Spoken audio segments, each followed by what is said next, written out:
নমস্কার বন্ধুরা, আমি বিকাশ। আপনারা দেখছেন তোমার আমার নিউজ। আমরা চলে এলাম আজকে আবার একটি নতুন ভিডিও নিয়ে। আমাদের আজকের বিশেষ প্রতিবেদন, রাশিয়া থেকে তেল কিনছে ভারত, খোলা বাজারে বিক্রির অভিযোগে ফের হুমকি ট্রাম্পের, বাড়ছে আমেরিকার শুল্ক। জানাবো বিস্তারিত আমাদের আজকের বিশেষ প্রতিবেদন। রাশিয়া থেকে সস্তায় তেল কিনছে ভারত, আর সেই তেল খোলা বাজারে বিক্রি করছে মুনাফার জন্য। এই অভিযোগ তুলে ফের হুমকি দিলেন মার্কিন প্রেসিডেন্ট ডোনাল্ড ট্রাম্প। ভারতীয় পণ্যের উপর শুল্ক আরও বাড়াতে চলেছে আমেরিকা। গত বুধবারই ট্রাম্প ঘোষণা করেছিলেন ভারতীয় পণ্যের উপর 25% শুল্ক আরোপ করা হবে। সেই সুরেই সোমবার রাতে নিজের সোশ্যাল মিডিয়া ট্রুথ সোশ্যালে ফের বিস্ফোরক মন্তব্য করেন তিনি। ট্রাম্প লেখেন, ভারত রাশিয়া থেকে শুধু বিপুল পরিমাণে তেল কিনছে না, বরং সেই তেল মুনাফার জন্য খোলা বাজারে বিক্রিও করছে। ইউক্রেনের যুদ্ধে হাজার হাজার মানুষ প্রাণ হারাচ্ছে, আর ভারত কোনো পরোয়া করছে না। তাই ভারতীয় পণ্যের উপর আরও শুল্ক বসানো হবে। তবে ঠিক কতটা শুল্ক বসানো হবে সেই বিষয়ে এবারেও কিছু জানাননি ট্রাম্প।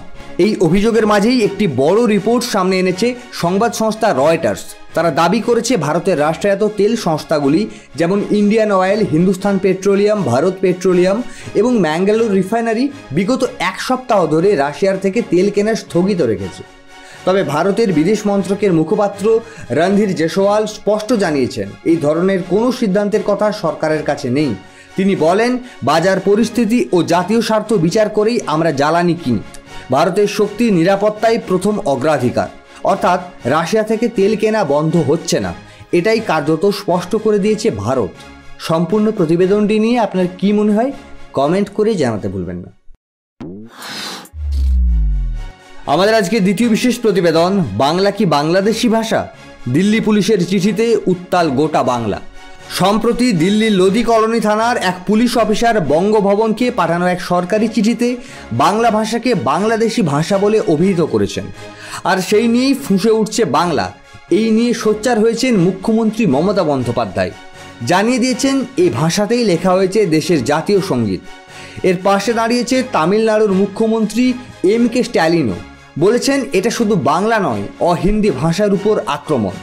তৃণমূলের দাবি, এই ঘটনার জন্য দিল্লি পুলিশকে নিঃশর্ত ক্ষমা চাইতে হবে, আর সংশ্লিষ্ট অফিসারকে অবিলম্বে সাসপেন্ড করতে হবে। বিজেপি অবশ্য সোমবারও নিজের অবস্থানে অনড় থেকেছে। বাংলা এবং বাংলাদেশি ভাষা আলাদা।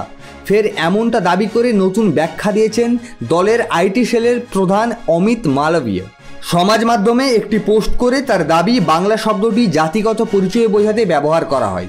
এই শব্দ কোনো ভাষাগত পরিচয় বহন করে না বলে তার দাবি। তিনি লিখেছেন, অনুপ্রবেশকারীদের চিহ্নিত করার প্রশ্নে ভাষাটিকে বাংলাদেশি বলে অভিহিত করে একদম ঠিক কাজ করেছে দিল্লি পুলিশ। এই ঘটনার পর ফের আরেকবার প্রশ্ন উঠছে, বিজেপি কি তাদের বাংলা বিরোধী মনোভাব প্রকাশ্যে এনেই রাজনীতি করছে? সম্পূর্ণ প্রতিবেদনটি নিয়ে আপনার কি মনে হয় কমেন্ট করে জানাতে ভুলবেন না। আমরা আগামীকাল আসছি আবার একটি নতুন ভিডিও নিয়ে। ততক্ষণ পর্যন্ত ভালো থাকুন, সুস্থ থাকুন।